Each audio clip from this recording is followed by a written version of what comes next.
Good morning. Happy Tuesday. I just wanted to read a little bit of scripture to you this morning. It's going to be from Deuteronomy 5 and a little bit of 6. I think this scripture is fantastic for any believer, but especially the new believer, because God tells us that life will be good for us if we obey His commands, and it's black and white right here, the 10 Commandments for the covenant community. I'm reading from my newer Bible. It's the NLT version. I'm used to the ESV, so some of this wording's a little bit different than what I'm used to, but I think it's just fine. So here we go. Deuteronomy 5.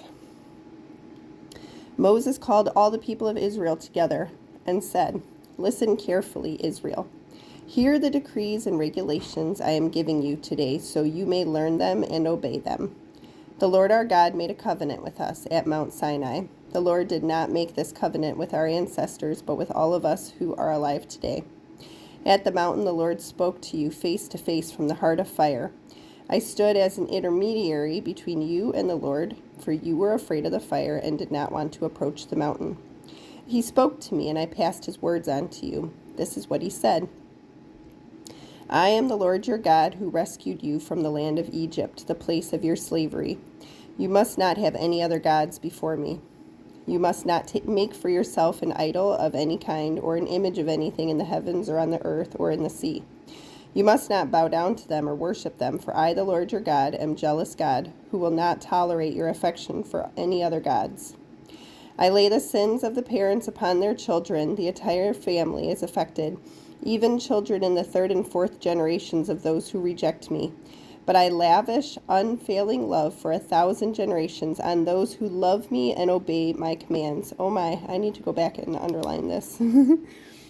I guess we're studying the Bible too, not just reading it today. Verse 11, you must not misuse the name of the Lord your God. The Lord will not let you go unpunished if you misuse his name. Observe the Sabbath day by keeping it holy, as the Lord your God has commanded you. You have 6 days each week for ordinary work, but the seventh day is a Sabbath day of rest dedicated to the Lord your God. On that day, no one in your household may do any work. This includes you, your sons and daughters, your male and female servants, your oxen and donkeys, and other livestock, and any foreigners living among you. All your male and female servants must rest as you do. Remember that you were once slaves in Egypt, but the Lord your God brought you out with his strong hand and powerful arm. That is why the Lord your God has commanded you to rest on the Sabbath day. Honor your father and mother as the Lord your God commanded you. Then you will live a long, full life in the land the Lord your God is giving you. You must not murder. You must not commit adultery. You must not steal. You must not testify falsely against your neighbor. You must not covet your neighbor's wife. You must not covet your neighbor's house or land, male or female servant, ox or donkey, or anything else that belongs to your neighbor. The Lord spoke these words to all of you assembled there at the foot of the mountain. He spoke with a loud voice from the heart of the fire, surrounded by clouds and deep darkness.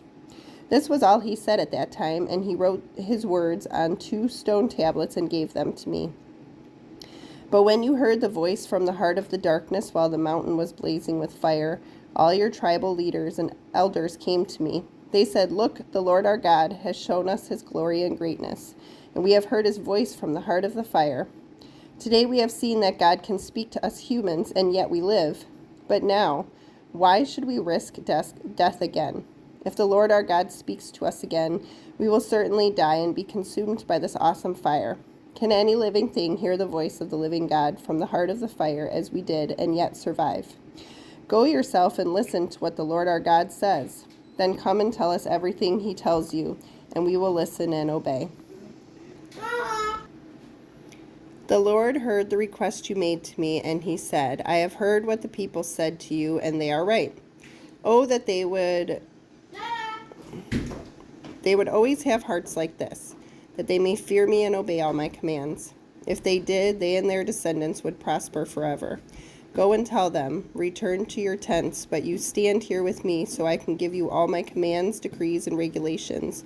You must teach them to the people so they can obey them in the land I am giving them as their possession.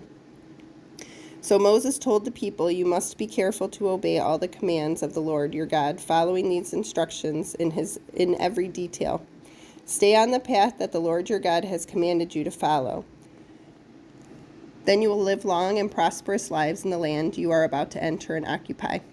So that was Deuteronomy 6. Sorry, that was Deuteronomy 5.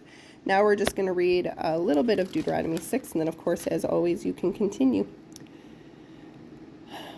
"These are the commands, decrees, and regulations that the Lord your God commanded me to teach you. You must obey them in the land you are about to enter and occupy, and you and your children and grandchildren must fear the Lord your God as long as you live. If you obey all these decrees and commands, you will enjoy a long life. Listen closely, Israel, and be careful to obey.